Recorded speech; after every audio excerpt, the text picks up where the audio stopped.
di tengah 2025 ini yang kalau kita lihat duka sepak bola kita dari mulai macam-macam ya, dari mulai kualifikasi Piala Dunia kita gagal, AFF U23 kita gagal, lolos ke AFC U23 kita gagal juga, SEA Games pun di ujung tanduk, tapi ada oase yang bernama Pangeran Biru.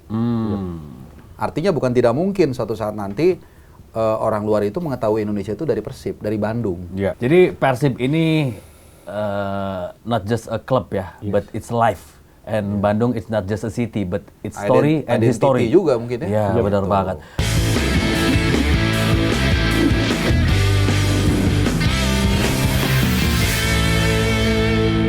Pemaparan detailnya kan tadi sudah dijelaskan dengan gamblang ya oleh Labib ya, dari perjalanan selama di grup, kemudian Persib ini kan hasil investasi dan kesabaran dari manajemen dalam beberapa tahun terakhir. Tapi gue mau coba mengajak kita melihat ke broader sudut pandang yang lebih luas. Gue mengawali dengan pertanyaan, ini bukan pertanyaan tricky nih ke kalian. Apa yang terbersit di kepala kalian ketika dengar Manchester? Apa?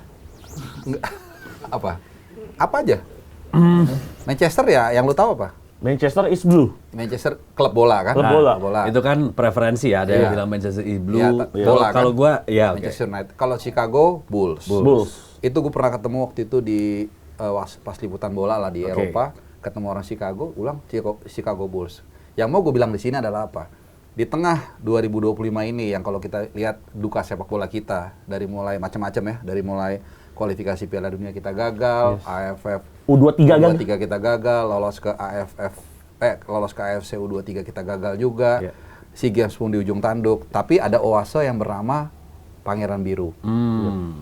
Artinya bukan tidak mungkin suatu saat nanti orang luar itu mengetahui Indonesia itu dari Persib, dari Bandung, kota Bandung. Itu kenapa gue awali dengan pertanyaan tadi, Manchester, Chicago, itu begitu gue ketemu rekan gue yang baru, gue bilang Chicago Bulls. Dan nggak ada yang tahu saat itu siapa mayor Chicago, negara bagian keberapa. Manchester itu kota kecil, kota bekas remah-remahan industrialisasi di abad ke-19. Tapi mereka well known ke seluruh penjuru dunia apa? Karena klub bola. Ada juga kalau kita mau sedikit agak wide, misalnya New Orleans, orang tahu kenapa? Karena musik jazznya. Nah itu pun yang gue lihat sekarang sedang dirajut oleh Persib Bandung. So it's not only about football.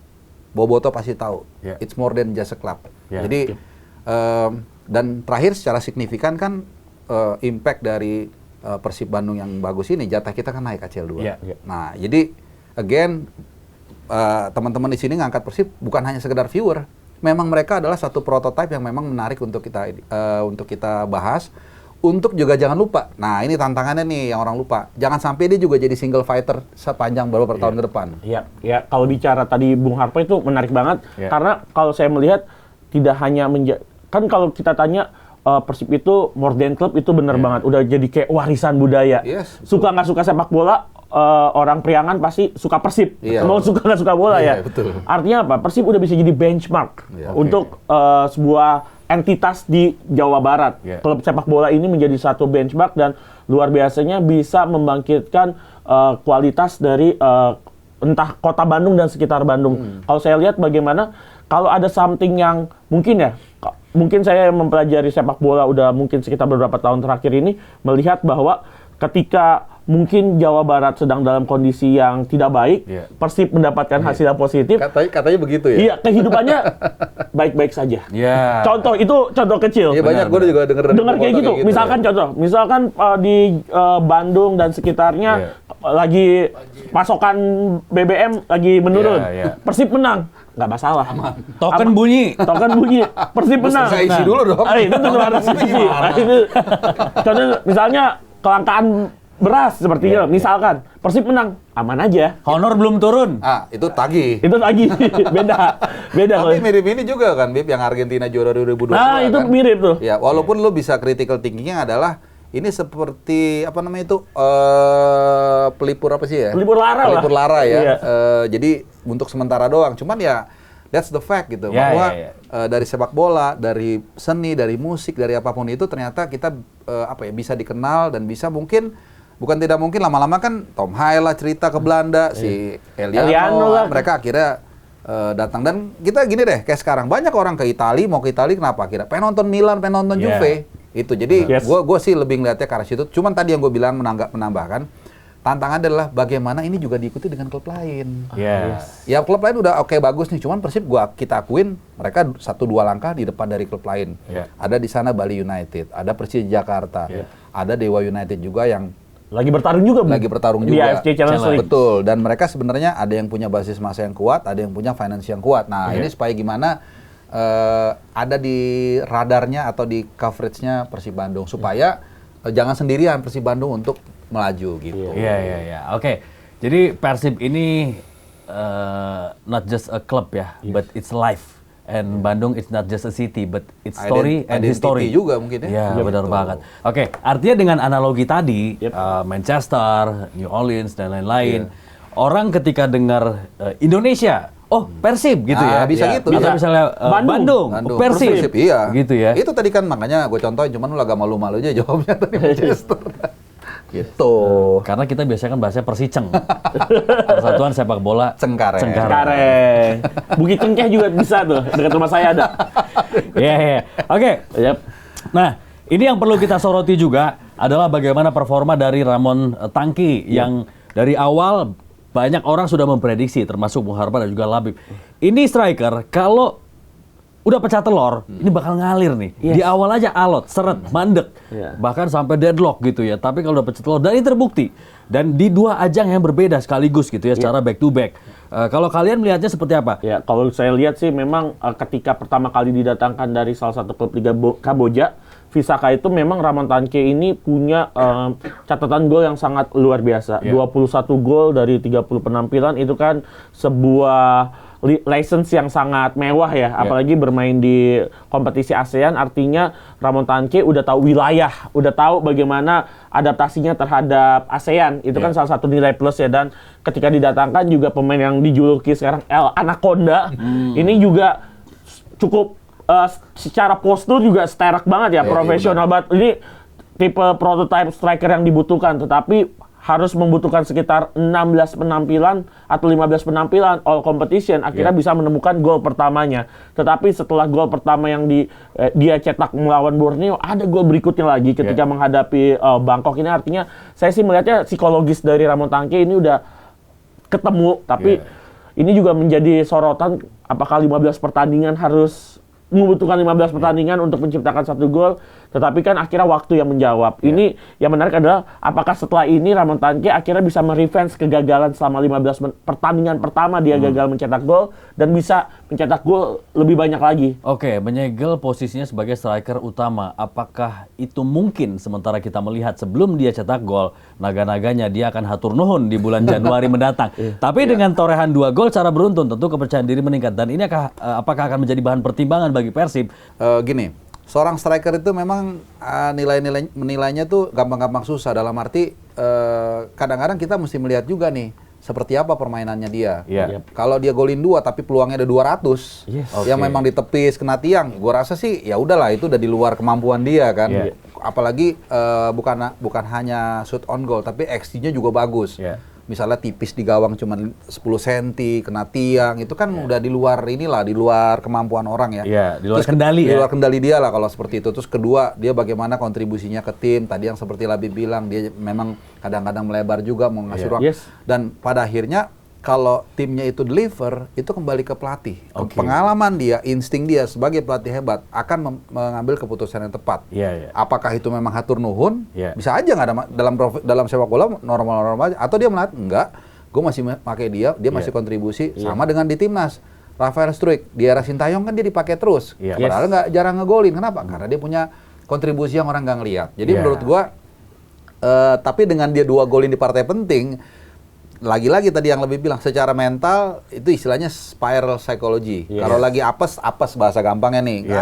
Suwe aja, sial aja. Tapi begitu ngalir, ntar ngalir aja bisa. Nah, semua ini nanti akan diekstrak dengan pemikiran Bojan Hodak. Dia udah punya pengalaman kan. Oh, gue tahu nih. Dulu gue pas main kayak gini, pasti abis ini dia ngalir. Mungkin dipertahankan. Gitu. Atau ini harus dilihat lagi di bulan Desember ini, karena masih ada 3 partai lagi. Betul, masih ada lagi melawan PSM salah satunya juga. Persebaya, Bayangkara. Betul. Malut bahkan. Malut. Seru tuh. Besok tanggal 14 ya lawan Malut ya. kalau menurut saya ketika misal ya lawan Malut Persib bisa bawa pulang 1 atau 3 poin Dan dia cetak gol. udah pasti nggak di out, nggak di kick oleh berarti Wilujeng Sumping lagi kan? Iya. Wilujeng lagi tuh. Wilujeng lagi. Tapi kalau menurut gua, ini udah ketahuan bola-bola favoritnya Ramon. Gua bilang ini bola favorit nih. Ramon itu tipikal eksekutor untuk bola-bola crossing yang diumpan dari sayap. Jadi dia kuat di sundulan. Fighting spiritnya untuk bola-bola atas, bola crossing luar biasa. Sesusah apapun dia pasti kejar. Dan di cover kayak gimana pun dia punya cara untuk melepaskan diri. Gol lawan Borneo, dia di cover. Tapi sambil jatuh dia bisa heading dan gol. Kemarin lawan Bangkok, dia berebut bola tuh. Bolanya nggak terlalu tinggi-tinggi banget tuh sebenarnya, tapi dia kejar tuh. Nah, di posisi bola-bola kayak gitu. Betul. Nah, ini yang kita nggak tahu di ruang ganti seperti apa nih. Artinya menurut gua sih pemain itu sah-sah aja untuk bicara ke pelatih. Misalnya kayak tadi yang lu bilang, Pak. Bos, I need to talk to you. Gua kayaknya gini. Ya, you know lah gimana menurut bos? Apakah gua harus di-deliver terus bola-bola gini? Nah, itu sekali lagi menjadi seni di ruang ganti. Gitu. Ya kalau misalnya gue rasa Bojan Hodak itu pelatih hebat lah. Dia tahu pasti bagaimana untuk memaksimalkan kemampuan anak buahnya. Karena sekali lagi Persib ini baru overhaul, baru ganti mesin habis-habisan. Jadi pasti perintilan-perintilan lain juga banyak dipusingin sama Bojan Hodak kan, detail-detailnya. Nah ini dengan 2 kali pertandingan mungkin dia tersadar, oh ini ya si bocah gua satu ini memang harus diginiin. Mungkin kalau dia akan dia fasilitasi, bukan tidak mungkin akan gol-gol akan mengalir terus gitu. Jadi menarik kalau ngeliat Persib musim ini, yang orang pikir mungkin biasanya habis juara back to back, habis itu letoy, habis itu udah nggak lapar lagi, Bu. Udah nggak lapar lagi itu motivasinya. Ternyata justru malah menarik nih, karena ada detail-detail yang membuat seorang pelatih atau pemain itu terus berinovasi dan berimprovisasi. Oke, Ramon yang sudah menciptakan gol bagi Persib ini akan menjadi ancaman bagi Andrew Yung atau karena 2 kompetisi yang diikuti sehingga ini akan menjadi kesempatan bagi kedua pemain ini dimainkan secara bergantian. Kalau situasi ini sih, gue yakin Bojan Hodak sih senyum-senyum dia. Iya, seneng ya. Seneng banget lah. Lebih enak pusing pemain bagus daripada pusing pemain cedera kan. Masalahnya kan dengan skuad yang begitu melimpah, di tiap posisi mungkin ada 2-3, ya dia tinggal turunin aja mana yang bagus. Cap-cip ya? Ya bukan cap-cip juga sih. Artinya, oke lu crossing 3 kali nggak bagus, gue ganti. Yang lain, yang cadangan, wah gue kesempatan nih. Begitu main dia akan perform. Jadi udah benar-benar Persib ini memang mempersiapkan musim ini baik di ACL 2 maupun juga di Super League itu luar biasa gitu. Kendalanya kan kalau ada cedera atau mungkin akumulasi kartu atau mungkin nggak perform, itu semua sudah terkalkulasi dan sudah terkop dengan jumlah pemain yang banyak. Jadi ya kalau gue lihat Persib ini ya kayak bulldozer aja gitu, digiles semua musim ini gitu. Dan itu yang gue bilang, di tengah semua kekeringan prestasi kita di sepak bola di Indonesia, ya Persib kelihatannya, atau Super League lah pada umumnya ini menghadirkan sesuatu yang menarik, dan persaingan di papan atas kan juga panas jadinya. Panas juga. Kan? Persija juga masih perform juga nih, Persija sama Borneo nomor 1, dan walaupun awal-awal ngegertak tapi udah mulai agak kegesek dikit. Kalah 2 kali. Cuma menurut saya melihat Persib yang luar biasa panasnya dan performa yang cukup gemilang di kejuaraan Asia sih, ini jelas adalah satu title contender juga. Tetap nggak bisa, walaupun Persib tadi dibilang sama Bung Harpa overall mengganti semua mesinnya, itu betul, pemain aslinya kan diubah semua. Perombakan besar-besaran. Tetapi saya selalu mengatakan bahwa ketika Persib sudah mendapatkan peak performance-nya, ketika Persib sudah mendapatkan grafik permainan terbaiknya, mereka bisa lebih bombastis dibandingkan musim lalu. Dan ini saat di bulan ini udah peak, Beb. Menurut gua belum. Ini tapi OTW peak, sekitar 80-85%. Dan on the track ya. On the track. Ya biasalah ada sedikit-sedikit bumping ya. Kelihatan, tapi memang itu it's okay kalaupun ada bumping. Tapi di bulan November hingga Desember, apalagi stabil. Dari 21 November sampai 28 Desember kan Persib main sekitar 8 game. Dan ini challenge-nya Coach Boyan, bener nggak tim ini sesolid itu? Dan mau nggak mau kita lihat mereka lolos sebagai juara grup di grup G ACL tuh 2025-2026. Borneo kalah. Semakin dekat dengan mengkudeta Persija kalau mereka bisa menang lawan Malut United, dan semakin dekat dengan Borneo FC. Dan gua ngelihat ini tim yang meledaknya bisa lebih pecah dalam konotasi positif ya dibandingkan musim lalu.